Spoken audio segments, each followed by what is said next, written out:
L'idée de réunir Degas et Valéry est née du souhait de réunir poésie et peinture, art plastique et littérature.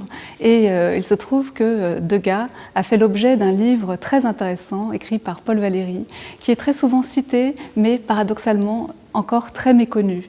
Bien entendu, nous sommes deux commissaires, mais le premier commissaire, en quelque sorte, c'est Paul Valéry. Et nous ne sommes pas abrités derrière Paul Valéry, mais nous sommes plongés dans son œuvre, dans sa façon d'envisager la création, dans sa façon d'envisager sa propre création, en fait, puisque quand il regarde Degas, de la même manière qu'il regarde Léonard de Vinci, il se regarde un peu lui-même. Les citations en fait, de Valéry ponctuent le parcours et les sections de l'exposition s'appuient sur des chapitres de Degas dans ce dessin. Cette exposition, elle se visite à la fois comme on visite une exposition et comme on lit un livre. On l'ouvre, on se retrouve face aux premiers mots, et les premiers mots, les balbutiements finalement qui mènent à ce livre, c'est la rencontre entre Valéry et un homme plus mûr, Degas.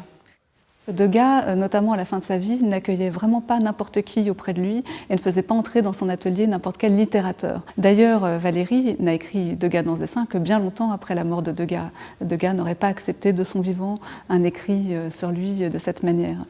On est dans l'intimité, dans la proximité, mais aussi dans une forme de poésie qui est celle du peintre, qui d'ailleurs écrivait des sonnets et qui rencontre la recherche artistique et la poésie de ce jeune homme, Valéry.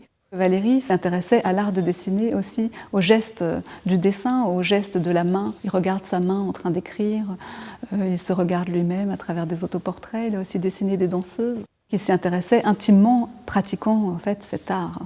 Il s'agissait, à travers les mots de Paul Valéry, de montrer la création de Degas autrement, en s'appuyant beaucoup sur les collections du musée d'Orsay. Et notamment en nous appuyant sur notre grande collection d'art graphique qui sont très rarement montrées au public en raison de la fragilité des œuvres sur papier à la lumière. Nous montrons beaucoup de dessins préparatoires avec une étude de la coiffure de Laura Bellelli, et ensuite une étude du visage, une étude des bottines de Giulia. Et tous ces dessins s'articulent ensemble.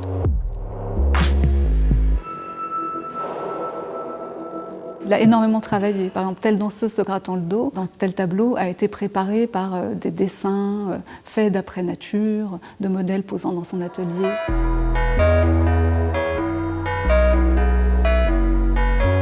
Nous partons de la ligne, du trait, pour aller vers la forme et vers le mouvement. Et nous développons donc cette grande histoire des formes, des couleurs, des sujets et de l'appréhension artistique qu'a Degas de la réalité qui l'entoure. Degas cherchait à représenter la modernité, à être vraiment le peintre de la vie moderne, au sens baudelairien, c'est-à-dire à concilier le permanent, l'éternel, avec le transitoire, le fugitif, l'instantané. Or, le mouvement, c'est aussi ça.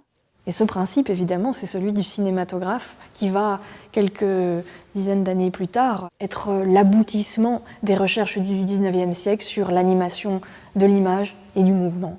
Et tout cela, nous le présentons dans l'exposition à travers une série d'objets pré-cinématographiques. Ces dispositifs, ils ont des noms barbares. Vous avez des thaumatropes, des zootropes, des phénakistiscopes. Degas, qui s'intéressait beaucoup à Muybridge et à la chronophotographie, après avoir eu connaissance de la décomposition des mouvements du cheval, ne l'a pas systématiquement appliqué à ces représentations du cheval en mouvement, puisque finalement sa manière de voir, pour lui, des fois primait plus sur la réalité objective. L'art de Degas, c'est un art du réel, il le représente, mais pas seulement. Et cette médiation artistique, cette transformation de ce qui est vu en ce qui est représenté passe aussi, et c'est très important, par ce qui est imaginé. Mais cet acte créateur, il n'est pas achevé dans l'œuvre, il est toujours en germe dans l'homme qui va lui donner lieu.